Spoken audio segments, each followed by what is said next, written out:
नमस्कार, मी योगेश चांदणे, star news इंडियामध्ये आपलं सर्वांचं स्वागत करतो।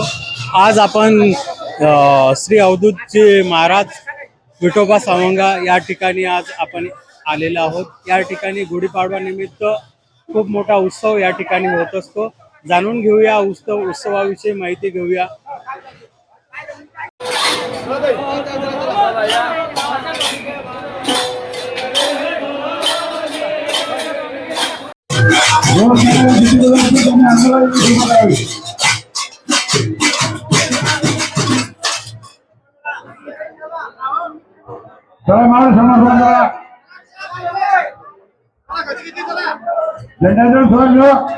गर्दी कमी करा, जेणेकरून हाताने कमी गर्दी कमी होईल।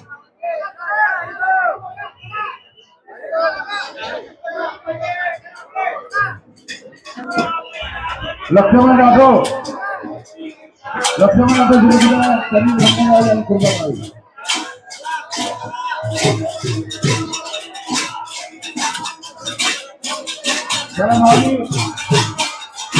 त्यासाठी खूप सुंदर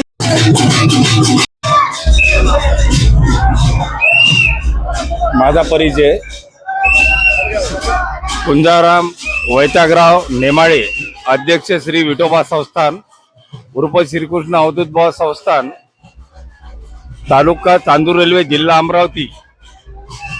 हे संस्थान महाराष्ट्र प्रसिद्ध संस्थान असून हे स्वयंश्रद्धेचं संस्थान आहे।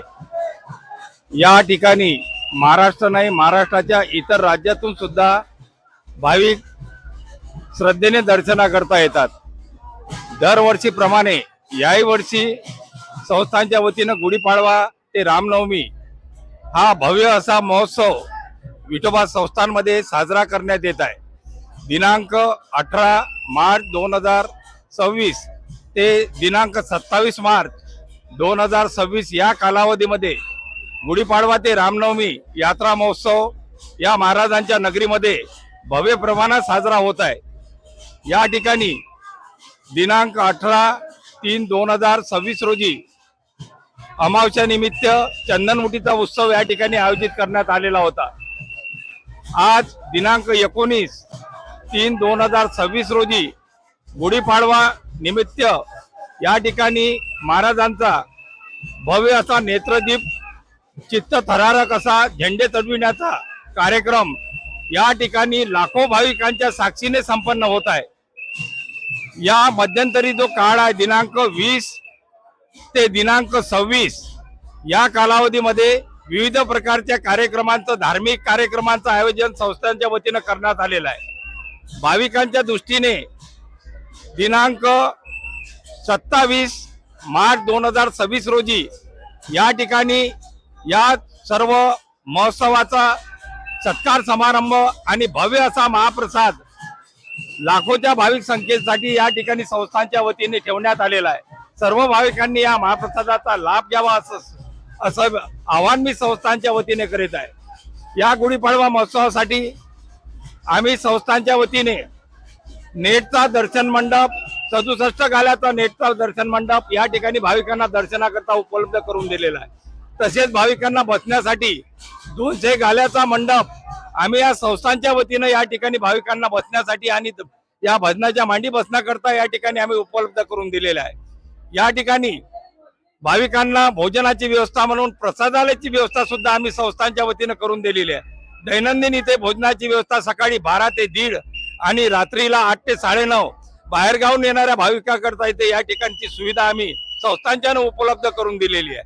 या ठिकाणी राहण्याची सुविधा म्हणून या ठिकाणी छोट्या प्रमाणात सध्याची भक्त निवासची व्यवस्था या ठिकाणी मी उपलब्ध करून दिलेली आहे। भविष्यामध्ये आम्ही पुढच्या वर्षीपासून या ठिकाणी शेगावच्या धर्तीवर आम्ही 5 मजली इमारत पुढच्या वर्षामध्ये आम्ही भाविकांना सुसज्ज अशा सोयीने या ठिकाणी आम्ही करून देण्याचा प्रयत्न करणार आहोत। या ठिकाणी येणाऱ्या जो भाविक वर्ग आहे हा या ठिकाणी दुखी प्रमाणात जास्त वर्ग येतो, त्यांची आम्ही सुख सुविधा सर्व ठिकाणच्या पूर्ण करण्याच्या सोयीने आम्ही संस्थांचं जे प्रशासन आहे आम्ही कटिबद्ध आहोत। या ठिकाणी येणारे जे आज या गुढीपाडव्याला येणारे जे भाविक आहे या ठिकाणी जवळ अंदाजे 4 ते 5 लाख भाविक महाराजांच्या गुढीपाडवाच्या या शुभमुहूर्तावर या ठिकाणी आज दाखल झालेला आहे। मी त्यांना संस्थांच्या वतीनं त्यांचे स्वागत करतो, त्यांचं मी अभिनंदन करतो आणि आमच्या या संस्थांना सर्व भाविक भक्तांनी आणि प्रशासनाने सहकार्य करावं आणि या संस्थांचा सर्वांगीण विकास या भाविक भक्तांनी करावा अशी विनंती मी संस्थांच्या वतीने करीत आहे. सर्वांना सप्रेम जय अवधूत. माझं नाव अशोक हरिदास सोनवाल. मी या विठोबा संस्थांचा सचिव म्हणून गेल्या 2 वर्षापासून कार्यरत आहे. या संस्थांविषयी माहिती द्यायची झाल्यास हे संस्थान साधारणतः 400 वर्षापूर्वीपासूनचं अस्तित्वात आलेलं संस्थान आहे. या ठिकाणी जी कृष्णाजी महाराजांची जी बोली आहे, जे कृष्णाजी महाराजांची त्या ठिकाणी कृष्णाजी महाराजांनी त्यांच्या देहेचं पाणी झालं अशी आख्यायिका मी लहानपणापासून ऐकतो आहे. साधारणतः माझं वय 74 आहे. माझ्या आजोबाच्या काळापासून मी या ठिकाणी जुळलेलो आहो. माझ्या आजोबांनी मला सुद्धा सांगितलं आहे की या ठिकाणी जे कृष्णाजी महाराजांची बोली आहे त्या ठिकाणी सावंग्यात हे कृष्णाजी महाराज अकस्मात अवतरले, अकस्मात या ठिकाणी आले आणि त्यांनी या सावंग्या नगरीत आपलं वास्तव्य केलं. त्या वास्तव्याच्या दरम्यान त्यांचं या ठिकाणचे जे पुनाजी महाराज होते, पुनाजी चतुर, यांना त्यांचं महत्त्व कळलं. त्यांच्यात जे सत्व आहे किंवा त्यांच्या अंगी जो सात्विक गुण आहे किंवा त्यांच्या अंगी जे एक दैवी शक्ती आहे याचा पुनाजी महाराज यांना साक्षात्कार झाला. तेव्हा पुनाजी महाराजांनी कृष्णाजी महाराजांनी 45 वर्षापर्यंत जे सांगून ठेवलं त्या सांगीचं पुनाजी महाराज यांनी गायन स्वरूपात लोकांच्या समोर सादर केलेलं आहे, जे आज भजन रूपाने या ठिकाणी लोक भजन गातात आणि त्या भजनामध्ये भविष्य, भूत, भविष्य, वर्तमान तसंच सामाजिक, राजकीय आणि वैज्ञानिक या सर्व दृष्टिकोनातून त्यांनी सांगून ठेवलेलं आहे. त्या सांगीचं पुनाजी महाराज यांनी रूपांतर काव्य रूपात केलेलं आहे आणि तेच काव्य रूपात या ठिकाणी भजनाच्या स्वरूपात गायन केलं जातं. तसेच या ठिकाणूनच एक यांचे भक्त ईश्वर महाराज, तसेच राघोजी, तसेच हेंगळूजी महाराज हे सुद्धा याच ठिकाणून त्यांच्या ठिकाणी गेलेले आहेत. तसेच जळगावला गेले हेंगळूजी महाराज, इकडे कारल्याला राघोजी महाराज आणि इकडे साईडला एक मालखेड आहे, मालखेडला राघोजी. त्याचप्रमाणे काही कालांतरानंतर पुनाजीच्या काळात या ठिकाणी एक बायाजी पाटील म्हणून होते, जे राजरवाडीला ज्यांनी आपलं देवस्थान निर्माण केलेलं आहे. अशी इथली एक भक्त परंपरा आहे. या ठिकाणी प्रत्येक देवस्थानमध्ये आपल्याला 2 झेंडे, 1 झेंडा दिसेल, परंतु आमचं एक असं देवस्थान आहे ज्या देवस्थानमध्ये आपल्याला 2 झेंडे दिसतात. हे दोन्ही झेंडे भक्त आणि देव याचं प्रतीक आहे आणि देवा भक्ताची जोडी असं या झेंड्याला म्हटलं जाते. या ठिकाणी लोक स्वतःचं दुःख निवारण करण्यासाठी येतात. या ठिकाणी आम्ही ते दुःख निवारण करण्यासाठी आल्यावर आमच्या इथले जे पुजारी आहेत ते त्यांच्याकडून अर्ज घेतात. जसं आपण एखादं विनंती करतो परमात्म्याला, त्याच प्रकारचा या ठिकाणी त्यांची अर्ज घेतल्या जाते. अर्ज घेतल्यानंतर त्यांची मनोकामना पूर्ण झाली किंवा त्यांचं दुःख दूर झालं तर ते या ठिकाणी परत नवस फेडायला येतात. साधारणतः गुढीपाडवा, रामनवमी हे जे आमच्या इच्छे कार्यक्रम आहे या ठिकाणी साधारणतः या वेळेला नवस फेडायला येतात लोक. ही भव्य अशी दिव्य अशी यात्रा आहे. या ठिकाणी आम्ही परत हे सांगू इच्छितो की हे स्वयं श्रद्धेचं ठिकाण आहे.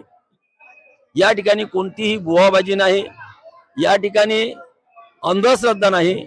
या ठिकाणी येणारे जे घुमणारे लोक आहेत त्यांचे मानसिक रुग्ण जे आहेत ते मानसिक रुग्णांना या ठिकाणी एक प्रकारचं ध्यानस्थ त्यांच्याकडून जे गायन वगैरे करून घेतले जाते किंवा त्यांच्याकडून जे इथं भजन म्हणून घेतले जाते त्याच्यामुळं ते एका ध्यानस्थ होतात किंवा भजनात ध्यानस्थ होतात आणि त्या ध्यानस्थपणामुळंच त्यांचं परमेश्वराच्या कृपेने किंवा कृष्णाजी महाराजाच्या कृपेने दुःख दूर होतं आणि ते परत या ठिकाणी नवस फेडायला येतात. या संप्रदायाविषयी या तुमच्या स्टार टीव्हीला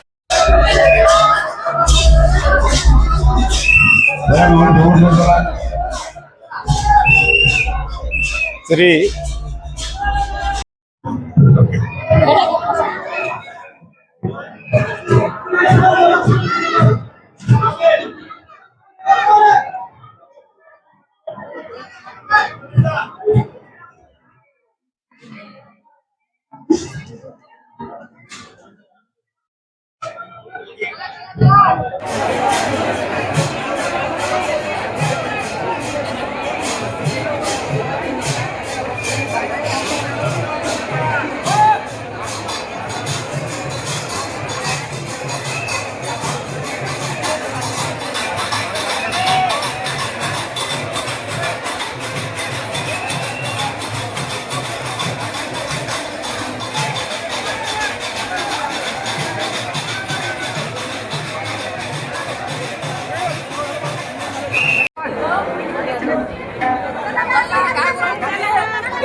पेपरला टाकासाठीच करून आलो.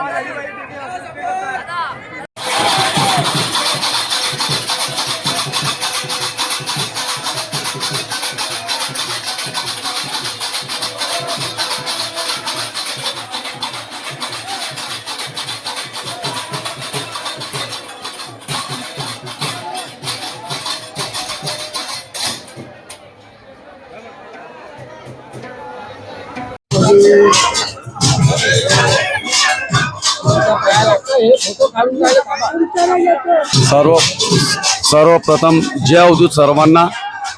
मी सुभाष गायकवाड, टवलार, तालुका चलपूर, जिल्हा अमरावती. आज गुढीपाडवा निमित्त सर्व महोत्सव उत्सव साजरा होत आहे.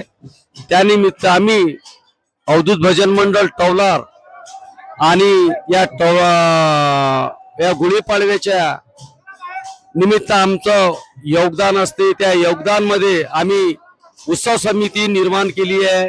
त्या उत्सव समिती मध्ये आम्ही सदस्य मी आहे आणि माझ्या संगतीला 25 ते 30 स्वयंसेवक आहेत. या स्वयंसेवकाचं काम पूर्ण आपल्या लोकांना सांभाळण्याकरिता आम्ही तर दरवर्षी आमचं या गुढीपाडव्याच्या याला योगदान असते आणि 10 ते 15 वर्षापासून सतत हे आमचं सतत कार्य चालू असते. टवलारची मंडळी हे प्रामुख्याने नामांकित आहे. भजन मंडळ आहे. प्रत्येक ठिकाणी आम्ही आमचा अवधूत नामाचा प्रचार प्रसार हे आमचं सदैव कार्य आहे. असंच पुढेही अवधूत महाराजच्या कृपेनं असं घडत राहो हीच अवधूत महाराज चरणी प्रार्थना आहे. ठीक जय.